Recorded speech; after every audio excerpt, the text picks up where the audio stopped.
Today, we're diving straight into the anatomy of a tragedy, the 1984 Bhopal disaster. It's a harrowing web of chemistry, corporate decisions, and human impact that permanently altered how the world views industrial safety.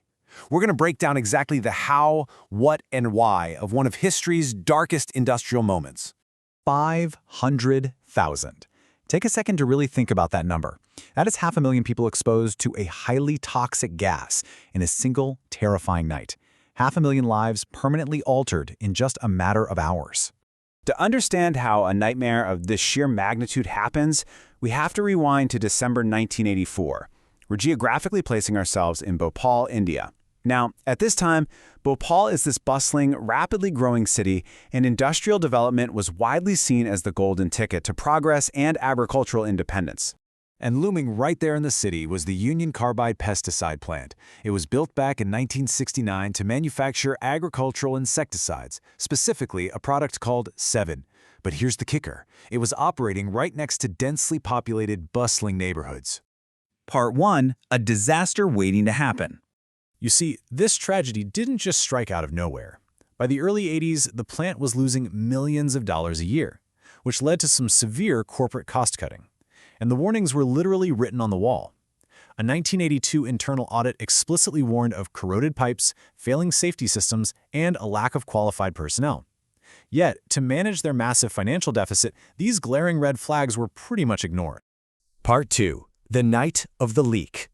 Sometime around midnight on December 2nd, the conditions at the plant hit a critical tipping point.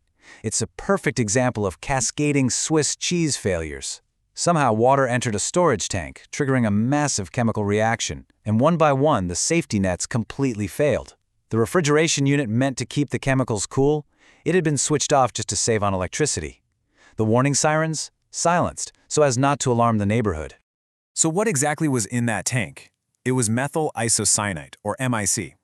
Because of the intense pressure buildup, the plant ended up releasing a dense, heavy cloud of this lethal gas over a 20 square kilometer area. And because the gas is heavier than air, it didn't dissipate upward into the sky. Instead, it literally rolled along the ground, seeping directly into the homes of families while they slept.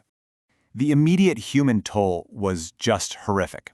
The official immediate death toll reported by the government was nearly 4,000. But independent estimates from local clinics suggest up to 8,000 died within just the first few weeks, with thousands more succumbing to gas-related illnesses in the months that followed. To this day, it remains the world's worst industrial disaster. Part 3. Shifting the blame. When the sun finally rose on December 3rd, a bitter battle began over one main question: whose fault is this? And two deeply conflicting narratives immediately emerged. On one hand, you have overwhelming reports from journalists, trade unions, and those internal audits pointing straight at systemic corporate underinvestment and negligence. Competing directly with that is Union Carbide's official claim. The corporation maintained that a rogue employee intentionally sabotaged the tank by connecting a water hose directly to it, arguing their plant safety systems simply weren't designed to handle deliberate sabotage. Part 4. The price of accountability. How do you even begin to quantify the damage of a citywide disaster like this? Well, in 1989, a complex legal shield was constructed when Union Carbide paid a $470 million settlement to the Indian government to cover all claims. While the courts upheld it at the time, survivors have fiercely contested this figure, viewing it as tragically insufficient when you divide it among hundreds of thousands of victims facing a literal lifetime of medical care. The corporate landscape shifted again in 2001 when Dow Chemical acquired Union Carbide. When pressed on the Bhopal issue, Dow issued official statements citing that exact 1989 settlement. They asserted that they retained absolutely zero remaining legal liability, arguing that the company they acquired had already completely settled all of its obligations. Part 5. Decades of toxic legacy. Now, what's absolutely crucial to take away from this explainer is that this disaster didn't cleanly end in the 1980s. It evolved into a chronic disaster, a real ecocide. Today, over 500,000 survivors and their children still suffer from severe ongoing conditions. We're talking respiratory failure, neurological issues, elevated cancer rates, and heartbreaking generational birth defects. Plus, toxic chemicals abandoned at the site leached into the soil and contaminated the local groundwater, exposing the population all over again. This is not just past history. It's a current, ongoing medical crisis. Official health reports to this day continue to recommend urgent reviews of medical care systems in Bhopal. The data consistently shows significantly higher rates of chronic illness among the exposed population compared to unexposed demographics. The local healthcare infrastructure is literally still grappling with the fallout today. Tracing the timeline of this tragedy really puts its staggering longevity into perspective.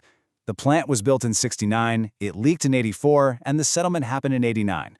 But shockingly, it took until January 2025, 40 years after the leak, for authorities to finally remove 377 tons of lingering hazardous waste from the factory grounds. Think about that. 4 decades of waiting just for basic environmental cleanup. This devastating event fundamentally forced the world to change how it views corporate accountability. It spurred vital legal discussions globally around something called absolute liability. This doctrine basically dictates that if a company engages in an inherently dangerous activity, they are strictly and absolutely liable for any resulting harm, regardless of any arguments about sabotage or negligence. I want to leave you with this final thought to ponder. We have laws, and we have settlements. But when the devastating impacts of corporate cost-cutting literally echo through a city's water and the bodies of its children for 40 years, can the true price of industrial tragedy ever really be settled?